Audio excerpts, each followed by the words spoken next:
அந்த 15 லட்சம் பேர் வருவாங்கன்னு சொன்னோம்னா மாநில அரசு என்ன பண்ணியிருக்கணும்? உஷாரா இருக்கணுமா இல்லையா? உஷாரால தூங்கிட்டாங்க.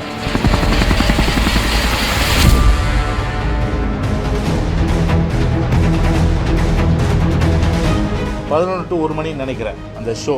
3 பேர் செத்து போயிட்டாங்க. நீ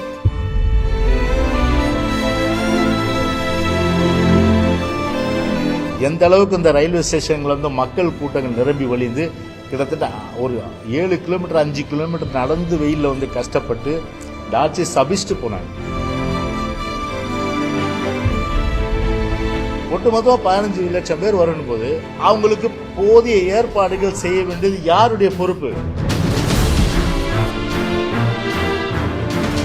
15 லட்சம் பேர் திட்டிட்டு போயிருக்கான், சாமட்டு போயிருக்கான். பீச் ஸ்டேஷன்ல இருந்து நடந்து வரணும்னா எப்படி முடியும்? குழந்தைய தூக்கிட்டு. அப்ப பேருந்து வசதி ஏன் விடல? ஸ்டாலின் பேருந்துன்னு சொல்றீங்களே நீங்க. ஒரு சிறப்பு ரயில், சிறப்பு பேருந்து வசதி விட்டு இந்த பிரச்சனை இல்லை. கடுமையான வெயில், அந்த வெயிலின் தாக்கத்துல வந்து தப்பிப்பதற்கு வேண்டிய அந்த நிழற் பந்தல்கள் அமைக்கப்பட வேண்டுமா இல்லையா? இல்ல. விசாலமான இடம் மெரினா பீச்ன்றது. இந்த இடம் பார்த்தீங்கன்னா கிட்டத்தட்ட 3.5 கிலோமீட்டர்.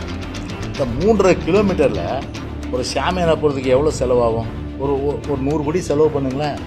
அவங்க அப்பா செலவுக்கிறதுக்கு மட்டும் 90 கோடி பண்ணுறீங்க. நினைவிடம் கட்டுறதுக்கு 89 கோடி பண்ணுறீங்க. இது அதுக்கு பணம் ஒதுக்க முடியுது. எல்லாரையும் அமர வச்சு வேடிக்கை பார்த்து வச்சுருக்கோம். இருபத்தூரில் இருக்க ஒருத்தர் செத்து போயிட்டாரு, ஒருக்குப்பேட்டில் ஒருத்தர் செத்து போயிட்டாரு. அதுக்கப்புறம் பெருங்களத்தூர் அவரும் வந்து இறந்து போயிட்டாரு. பல பேர் கஷ்டப்பட்டாங்க.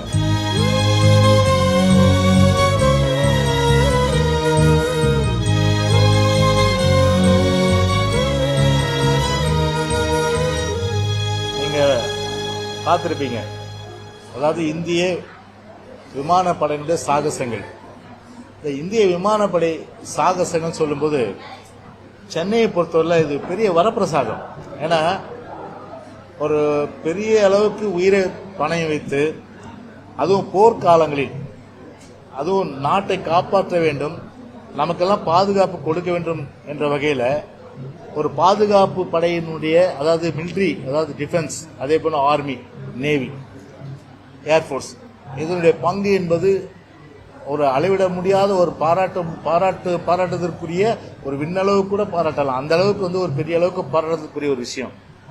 அவர்கள் வந்து ஒரு சென்னையை தேர்ந்தெடுத்து அதன் அடிப்படையில் அந்த விமான சாகசப்படி நிகழ்ச்சி நடத்துறாரு சொன்னா அதுக்கு முழு ஒத்துழைப்பு யார் கொடுக்கணும்? ஒரு மாநில அரசாங்கம் கொடுக்கணும். ஏற்கனவே வந்து விமான சாகசப்படை நடத்துகின்ற அந்த ஏர்ஃபோர்ஸ், அதாவது மிலிட்டரியை சார்ந்தவங்க தெளிவாக சொல்லியிருக்காங்க. என்ன சொன்னாங்கன்னா 15 லட்சம் பேர் இது வந்து வருவாங்கன்னு சொல்லிட்டு. அந்த 15 லட்சம் பேர் வருவாங்கன்னு சொன்னோன்னா மாநில அரசு என்ன பண்ணியிருக்கணும்? உஷாரா இருக்கணுமா இல்லையா? உஷாராவில் தூங்கிட்டாங்க. இன்டெலிஜென்ஸ் என்ன பண்ணியிருக்கு? சென்னை ஏற்கனவே ஒரு 60-70 லட்சம் பேர் இருக்கிறாங்க. சென்னையை சுற்றி இருக்கின்ற திருவள்ளூர், காஞ்சிபுரம், செங்கல்பட்டு மாவட்டம், இந்த மாவட்டங்கள்லேருந்து கூட மொத்தமாக வரும்போது ஒட்டுமொத்தமாக 15 லட்சம் பேர் வரணும் போது அவங்களுக்கு போதிய ஏற்பாடுகள் செய்ய வேண்டியது யாருடைய பொறுப்பு? ஒரு மாநில அரசுடைய பொறுப்பு இல்லை, சென்னை மாநகராட்சியுடைய பொறுப்பு இல்லை. குடிதண்ணீர், அதே போன்று அவர்களுக்கு இயற்கை உபாதைகள் கழிப்பதற்குரிய இடம், அதே போன்று பல்வேறு வகை வசதிகள் வந்து அவங்களுக்கு வந்து கடுமையான வெயில், அந்த வெயிலின் தாக்கத்தில் வந்து தப்பிப்பதற்கு வேண்டிய அந்த நிழற் பந்தல்கள் அமைக்கப்பட வேண்டுமா இல்லையா? இல்ல. கடற்கரையில் மட்டும் மத்திய மாநில அரசு அதிகாரிகள் அவர்கள் மட்டுமே வந்து பாத்தீங்கன்னா வந்து உட்காருவதற்கு நல்ல ஏர் கூலரோட போட்டு வசதி பண்ணி அவங்க வந்து இந்த பிளைட்டை பார்த்தாங்க ஒழிய மேல போற விமானத்தை கீழே வந்து எவ்வளவு கஷ்டப்படுறாங்க மக்கள். ஒரு குடிக்க தண்ணி இல்ல, இயற்கை உபாதை கழிக்க முடியல.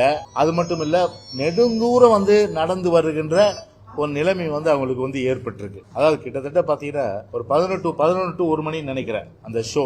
பீச் ஸ்டேஷன்ல இருந்து நடந்து வரணும்னா எப்படி முடியும்? குழந்தைய தூக்கிட்டு. அப்ப பேருந்து வசதி ஏன் விடல? ஒரு ஆன்டிசிபேட் பண்ண வேணாவா நீங்க? ஒரு அரசாங்கம் ஸ்டாலின் பேருந்துன்னு சொல்றீங்களே நீங்க. ஒரு சமயோசிதமா மொத்தம் வந்து எந்தெந்த மாவட்டங்கள் வந்து எவ்வளவு பேர் வருவாங்க மொத்தம் முன்கூட்டி அனலைஸ் பண்ணி அதன் அடிப்படையில் வந்து பேருந்து வசதி, ஒரு சிறப்பு ரயில், சிறப்பு பேருந்து வசதி விட்டு இருந்தா இந்த பிரச்சனை இல்லை. நீங்க ஊடகங்கள்ல பார்த்திருப்பீங்க எந்த அளவுக்கு இந்த ரயில்வே ஸ்டேஷன்ல வந்து மக்கள் கூட்டங்கள் நிரம்பி வழிந்து கிட்டத்தட்ட ஒரு 7 கிலோமீட்டர் 5 கிலோமீட்டர் நடந்து வெயிலில் வந்து கஷ்டப்பட்டு டாச்சி சபிச்சுட்டு போனாங்க. அந்த அளவுக்கு வந்து ஒரு சாபத்துக்குள்ளான வகையில் தான் இந்த அரசு என்று இன்னைக்கு வந்து எந்தவித ஒரு நல்ல நிகழ்ச்சிக்கு ஒரு முன்னேற்பாடான நடவடிக்கை செய்யாம மக்களை ஒரு படாத பாடுபடுத்தியிருக்கு. 15 லட்சம் பேர் வராங்க. ஒரு நாளையாவது நீங்க இதை பத்தி ரிவ்யூ பண்ணியிருப்பீங்களா, ஆய்வு பண்ணியிருப்பீங்களா? இல்லை ஒரு நாளைக்காவது வந்து நீங்க அந்த இடத்த போய் பார்த்து என்னென்ன ஏற்பாடுகள் செய்யணும். விசாலமான இடம் மெரினா பீச்ன்றது. கிட்டத்தட்ட லைட் ஹவுஸ்ல இருந்து நம்முடைய அம்மா நினைவிடம், அதே போல் அண்ணா சதுக்கம், இந்த இடம் பார்த்தீங்கன்னா கிட்டத்தட்ட 3.5 கிலோமீட்டர். இந்த 3.5 கிலோமீட்டரில் ஒரு ஷாமியானா போகிறதுக்கு எவ்வளோ செலவாகும்? 2 பக்கமும் போடலாமே. ஷாமியானா போட்டால் என்ன ஆகும்? ஒரு 100 கோடி செலவு பண்ணுங்களேன். அவங்க அப்பா செலவுக்கிறதுக்கு மட்டும் 90 கோடி பண்ணுறீங்க. நினைவிடம் கட்டுறதுக்கு 89 கோடி பண்ணுறீங்க. அதுக்கப்புறம் வந்து ஊரெல்லாம் வந்து அவங்க அப்பா பேரில் நூற்றாண்டு மண்டபம், நூற்றாண்டு கட்டிடம், அப்புறம் வந்து அவங்க அப்பா இப்போ இருக்க ஸ்டாலினுடைய அப்பா கருணாநிதி, அவங்க அம்மா வந்து தயாளம்மையார், அவங்கள வந்து ஒரு அறக்கட்டளை இங்கே எங்க நம்ம யானைக்கவனியில் அங்கே ஒரு அறக்கட்டளை, அது ஒரு பில்டிங். இது அதுக்கு பணம் ஒதுக்க முடியுது. ஏன் இது வந்து ஒரு மத்திய அரசு ஒரு டிஃபென்ஸு, ஒரு ஏர்ஃபோர்ஸு ஒரு நல்ல நிகழ்ச்சி சென்னையில் கொண்டு வந்ததா, அதை முறைப்படுத்தி ஒழுங்குபடுத்திருந்தா ஒரு 15 லட்சம் பேருக்கு கஷ்டம் வந்திருக்குமா? 15 லட்சம் பேர் திட்டிட்டு போயிருக்கான், சாமட்டு போயிருக்கான். 3 பேர் செத்து போயிட்டாங்க இன்னைக்கு. திருவட்டூர்ல இருக்க ஒருத்தர் செத்து போயிட்டாரு, கொருக்குப்பேட்டில் ஒருத்தர் செத்து போயிட்டாரு.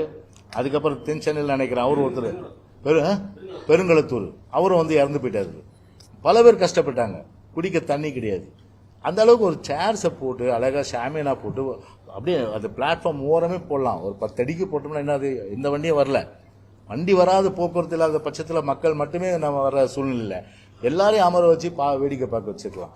அதை விட்டுட்டு எல்லாரையும் கஷ்டப்படுத்தி இன்னைக்கு பெரிய அளவுக்கு இன்னைக்கு வந்து மக்கள் துன்பப்படுற ஒரு நிலைமைக்கு இந்த அரசாங்கம் இன்னைக்கு வந்து தள்ளிட்டு தான் இன்னைக்கு வந்து வேதனையும் வருத்தமாக இன்னைக்கு இருக்கு. இன்னைக்கு